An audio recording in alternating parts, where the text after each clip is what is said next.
little fox. Pollyanna, Chapter 1, Miss Polly.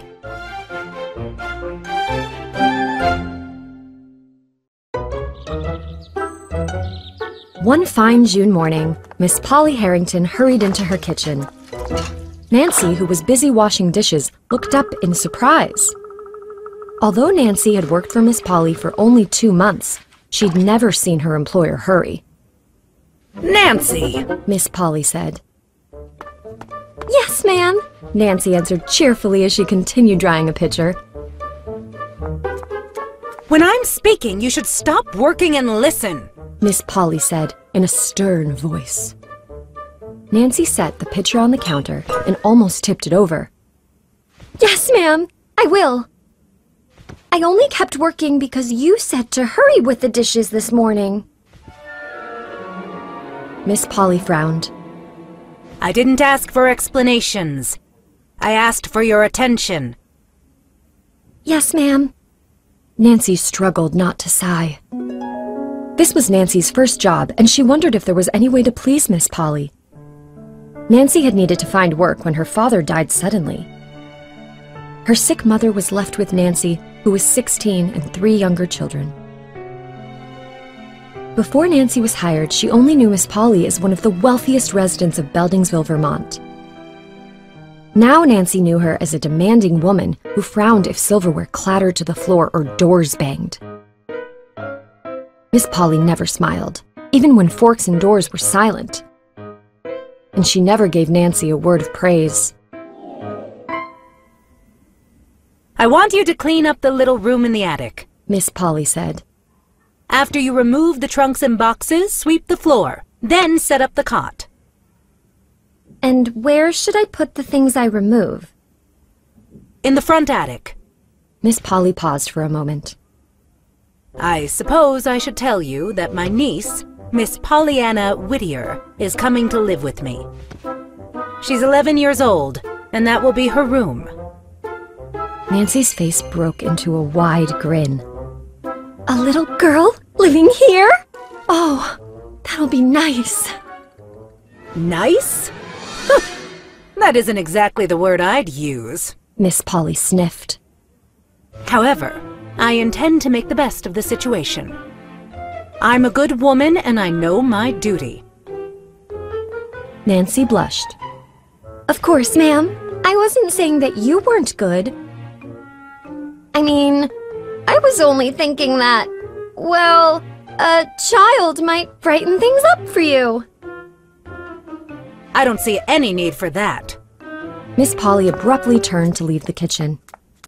"Make sure you clean the corners of the room," she called over her shoulder. "Yes, ma'am." Nancy sighed and went back to drying dishes. A short time later, Miss Polly sat in her room, rereading a letter.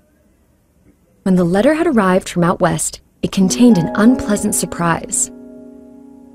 Dear Miss Harrington, I regret to inform you that the Reverend John Whittier has died, making his daughter Pollyanna an orphan. A poor minister, he left nothing except a few books. I know that Reverend Whittier was your late sister's husband. Although your families didn't get along, he thought you might want to bring up Pollyanna for your sister's sake. A local couple is traveling to Boston this week, so they can accompany Pollyanna for most of the journey. In Boston, they'll put Pollyanna on a train to Beldingsville. I'll let you know what train she is on. I hope to hear from you soon. Sincerely, Jeremiah White. Miss Polly shook her head as she remembered her sister Jenny, Pollyanna's mother. When Jenny was 20, she'd married Whittier against the wishes of her parents. They'd wanted her to marry a wealthy, older man, but she'd chosen the minister and moved far away. Miss Polly was 15 when her oldest sister married. For a while, Jenny wrote to her family, although they never replied. All Jenny's babies died except Pollyanna. Jenny named the baby for her 2 sisters, Polly and Anna. A few years later, Whittier wrote to say Jenny had died.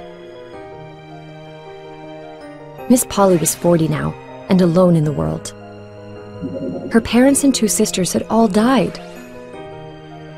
Some people pitied her lonely life and urged her to have a friend live with her. But Miss Polly welcomed neither their sympathy nor their advice. She wasn't lonely. She liked being by herself and preferred quiet. Miss Polly stood up and put away the letter. I'll do my duty and take in Jenny's daughter. But Pollyanna? What a ridiculous name.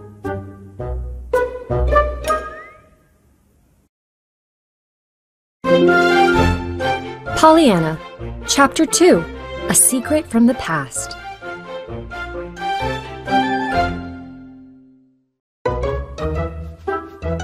Nancy put all her energy into scrubbing and sweeping the little attic room. Remembering Miss Polly's instructions, she made sure the corners were especially clean. I wish I could clean out the corners of Miss Polly's heart, Nancy said as she swept up a cloud of dust. Nancy was afraid of Miss Polly, but she also had plenty of opinions about her employer.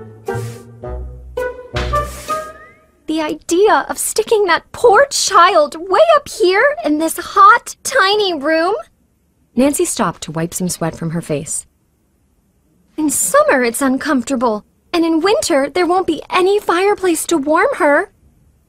With all the nice rooms in this house, Miss Polly picked this one? Unbelievable! For a while, Nancy worked in silence. Then she looked around the room in disgust. There were no pictures or colorful curtains. There was nothing to make the space bright or cheerful. Well, my part's done. Nancy wrung out a wet rag until her fingers ached. There's no dirt here, or anything else. What a terrible place to put a homesick, lonely child. Nancy left the room and slammed the door. Oops! Nancy bit her lip in fear. Then she stood up tall and said, I don't care. I hope Miss Polly heard that and was annoyed. Nancy went into the backyard, where Tom, the gardener, was pulling weeds. She looked quickly over her shoulder to be sure Miss Polly wasn't watching. Tom, did you know a child is coming to live here? Coming to live with Miss Polly? The old man straightened up with difficulty. You must be joking. Miss Polly told me herself. It's her niece, Pollyanna, and she's an 11-year-old orphan. Tom smiled. That must be Miss Jenny's girl. I can't believe these old eyes will actually get to see her. Who's Miss Jenny? Nancy asked. She was Miss Polly's sister, and she was wonderful. Tom said. Such a kind person. Miss Jenny left here to marry a minister a long time ago. Last we'd heard, she'd died. Well, Miss Polly is making Pollyanna sleep in the attic. Nancy glanced over her shoulder again to be sure Miss Polly wasn't nearby. Miss Polly should be ashamed of herself. Tom went back to pulling weeds but started chuckling. What's so funny? Nancy asked, squatting next to him. I wonder what Miss Polly will do with a child in the house. I wonder what a child will do with Miss Polly in the house. Now Tom was laughing heartily. It's obvious you're not fond of Miss Polly. As if anybody could be fond of her. Nancy yanked out a weed and tossed it into Tom's wheelbarrow. Tom raised his eyebrows. I guess you don't know about Miss Polly's broken engagement. Broken engagement? Her? Tom nodded. The fellow still lives right here in town. Who is it? Nancy looked at him eagerly. Tom put a hand on his aching back and stood up. No, I can't tell you. It's not right that I reveal Miss Polly's secret. It just doesn't seem possible. Think of it like a mystery. One of those books you're always reading. Tom teased her. Nancy shook her head. I still don't believe that anyone could be in love with Miss Polly. Years ago, Miss Polly was quite pretty, and she would be now. Tom hesitated. If she let herself. Pretty? Miss Polly? Yes. She didn't always pull her hair back so tight. She used to wear flowers on her bonnets and lace trim on her dresses. If she did all that again, you'd see she's not so old. Well, she does a good imitation of a cranky old person. There's no pleasing her now. That's certainly true. It all started with that argument with her sweetheart. She shouldn't take it out on us, Nancy said. If my family didn't need the money, I'd quit. One day I'll get so mad that I'll say something I shouldn't, and she'll fire me. Nancy? A sharp voice called from a window. Nancy's eyes widened in fear, and she dashed for the house. Yes, ma'am! I'm coming, ma'am!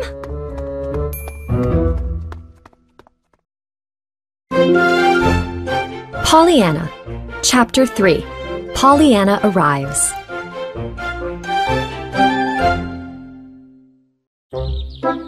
The afternoon before Pollyanna's arrival, Miss Polly inspected the attic room. A fly buzzed at one of the closed windows, trying to escape.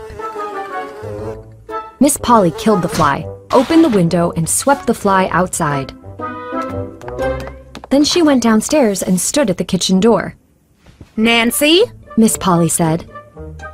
I found a fly in Miss Pollyanna's room. Until the new screens come, keep the windows closed. Nancy stopped ironing. Yes, ma'am. My niece will arrive tomorrow afternoon at 4 o'clock. Miss Polly went on. Tom will drive you to the station to meet her. The telegram said blonde hair, red gingham dress, straw hat. That's all I know, but that's enough information for you to find her. Yes, ma'am, Nancy said again. But shouldn't you... No, I don't need to go. Miss Polly walked away. Nancy picked up her iron. Blonde hair, red gingham dress, straw hat. I'd be ashamed to admit that's all I know about my only niece. The next afternoon, Tom drove Nancy to the station. As the train whistle sounded, Nancy was suddenly nervous. But she soon spotted a girl with 2 blonde braids and a red gingham dress. Beneath a straw hat, an eager, freckled face looked all around. Nancy approached the child. Are you Miss Pollyanna? Yes! The next moment, Pollyanna was hugging Nancy tightly. I'm so glad to see you. Of course I'm Pollyanna, and I hoped you'd come to meet me. You did? Nancy couldn't understand how Pollyanna knew she'd be at the station. I've been wondering what you looked like. Pollyanna danced around Nancy. I'm glad you look just like you do. Nancy didn't know how to reply. She was relieved when Tom walked over and offered to find Pollyanna's trunk. It's a brand new trunk, Pollyanna explained as Nancy guided her toward the wagon. The Ladies' Aid, the women's group at Father's church, was saving money for a new church carpet. But the ladies bought me a trunk instead. Anyway, the Ladies' Aiders. Do you have Ladies' Aiders at your church? Father said many churches do. They helped Father bring me up after Mother died. Pollyanna kept up a stream of comments and questions. By the time Tom returned with the trunk, Nancy was dazed and breathless. But Pollyanna was still full of energy. She climbed up and sat between them. This is lovely, Pollyanna said as they started on their way. Is it far to your house? I hope it is because I love to ride. But if it isn't, I'll be glad to get there soon.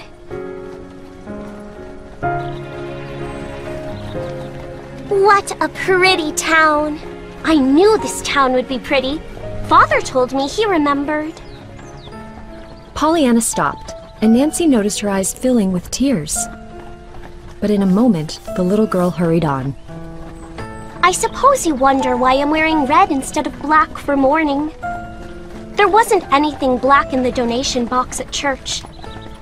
Do you have donation boxes here? They're full of clothes and things that people don't want anymore. But they think poor people will want them. I'm sure your dress will be fine, Nancy said. It would be harder to be glad in black. Glad? Nancy said in surprise. Yes, glad that Father has gone to heaven to be with Mother and their babies. He said I must be glad, which was awfully hard when I just had the Ladies' Aid. But now I've got you, Aunt Polly, and I'm so glad! Nancy's eyes widened as she realized Pollyanna's mistake. I'm not your Aunt Polly. I'm only Nancy, a girl who works for her. Oh! Pollyanna said anxiously. But there is an Aunt Polly, right? Tom chuckled. There sure is. Pollyanna relaxed. Then I'm glad I can look forward to meeting her. Is Aunt Polly rich, Nancy? Yes, miss. I hope she has carpets and pictures in every room. I love pictures, but we didn't have any. Father found one in the donation box. It was so nice that he sold it to buy me shoes. What a beautiful house! Pollyanna exclaimed as they came up the drive. Nancy thought about the plain attic room and silently vowed to stay at Miss Polly's house forever. This poor child needs someone to love her.